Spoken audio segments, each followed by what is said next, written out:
श्री राम जय जय राम, श्री राम जय जय राम। नारायण समारंभां शंकराचार्य मध्यमां अस्मदाचार्य पर्यन्तां वन्दे गुरु परंपरां।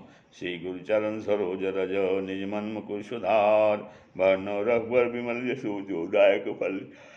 ओम श्री सीतारामचंद्राभ्यां नमः, उमा महेश्वराभ्यां नमः, ओम श्री कादकी दक्षिणेश्वरधाम सरकार सीनते नमः। सत्संग के क्रम में आज जो है नारद भक्ति सूत्र में देवर्षि नारद द्वारा रचित जो है भक्ति सूत्रों की चर्चा चल रही है। आज 12वां सूत्र है जिसे कहते हैं भवतु निश्चय दार्ढ्यार्धम दूर्वम शास्त्र रक्षणम, अर्थात निश्चय से श्रद्धाया दार्ढ्यार्थम दृष्टया ऊर्ध्वम परम।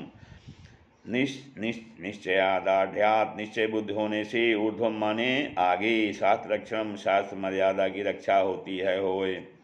कहते हैं कि भगवान की उपासना करते करते जब तक एक निष्ठा रूप श्रद्धा अविचल न हो, भगवान की उपासना जब शुरू होती है तो काफ़ी समय तक एक निष्ठा रूपी श्रद्धा नहीं हो पाती है। हाँ, तब तक कहते हैं कि शास्त्र में लिखे हुए अपने अधिकारानुसार विहित असिद्ध और निषिद्ध कर्मों की ओर अवश्य ध्यान कर चलें। कहते हैं कि जब भगवान की उपासना करिए करते करते जब तक एक निष्ठा श्रद्धा न हो जाए, अविचल न हो जाए, तब तक जो है हमें क्या करना, साधक उपासक को क्या करना चाहिए कि उसके अधिकार के अनुसार अर्थात उसके स्थिति के अनुसार, उसके वर्ण और आश्रम की स्थिति के अनुसार जो है, जो शास्त्रों के अनुसार जो विहित और निषिद्ध कर्म कहे गए हैं उनका ध्यान करके चलें कि हमें क्या कर्म करना चाहिए और हमें क्या कर्म नहीं करना चाहिए। तो जब उपासना प्रारंभ करें, जब तक भगवत प्राप्ति न हो जाए या भगवान में एक निष्ठा न हो जाए, पूर्ण श्रद्धा न हो जाए, पूर्ण शरणागत न हो जाए, तब तक जो है जो शास्त्र में लिखे हुए अधिकार हैं, कर्म हैं, उनके अनुसार क्या हमें करना चाहिए और क्या नहीं करना चाहिए ये करने, इस पर अवश्य ध्यान कर चलना चाहिए।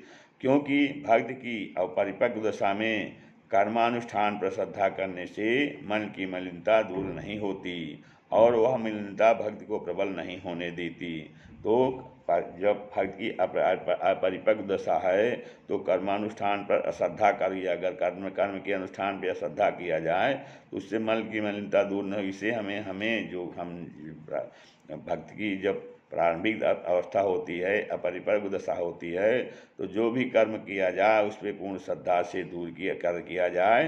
तो पूर्ण श्रद्धा अर्थात जो है शास्त्र के अनुसार विहित और निषिद्ध कर्म किया जाए तो उसकी जो है निषिद्ध हम शास्त्र के अनुसार विहित हमें क्या कर्म करना है और हमें क्या करना है, निषिद्ध है क्या नहीं करना है, यदि उसके अनुसार हम कर्म करें तो मन की मलिनता दूर। तो अश्रद्धा, कर्म पर अनुष्ठान में श्रद्धा ना करें, अश्रद्धा करेंगे तो मन की मलिनता दूर नहीं होगी और वह मलिनता जो है, यदि मन की मलिनता बनी रहेगी तो वह भक्ति को प्रबल नहीं होने देती है।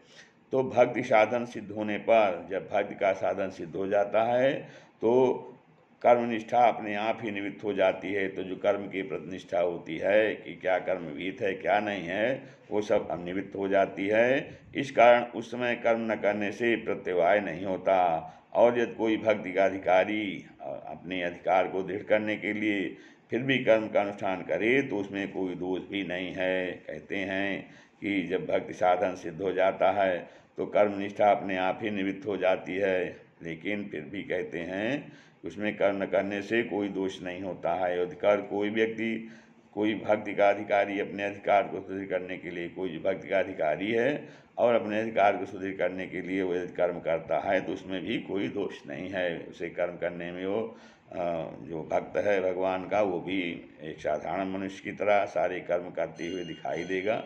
हाँ, ये उसके सारे कर्म जो है शास्त्र और आचरण के अनुसार विहित रहेंगे, उसके अनुसार जो है बताए हुए अनुसार रहेंगे।